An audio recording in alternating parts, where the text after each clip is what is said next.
Oi gente, hoje eu vou ensinar pra vocês como fazer aquele efeito de bordinha, bordinha de foto. Esse é um efeito usado na página Minha Zoriana, que vai ser usado lá. Claro, vai ter ele em PSD pra quem usa Photoshop e eu vou ensinar aqui no Photoscape pra quem usa Photoscape. Bom, vocês vão escolher uma imagem aqui na pastinha, início, filtro, desfoque 1.0, ok, objeto, foto,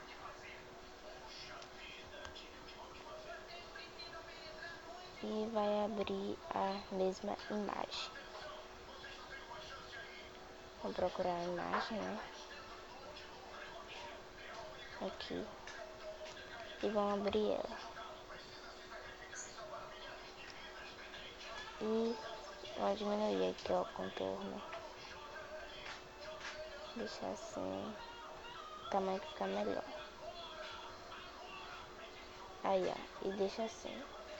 Gente, era só isso que eu queria mostrar pra vocês. Depois vocês dão foto meus objetos e salvam como PNG, tá? Sempre salva PNG pra qualidade. Então é isso, gente. Apenas isso e beijocas.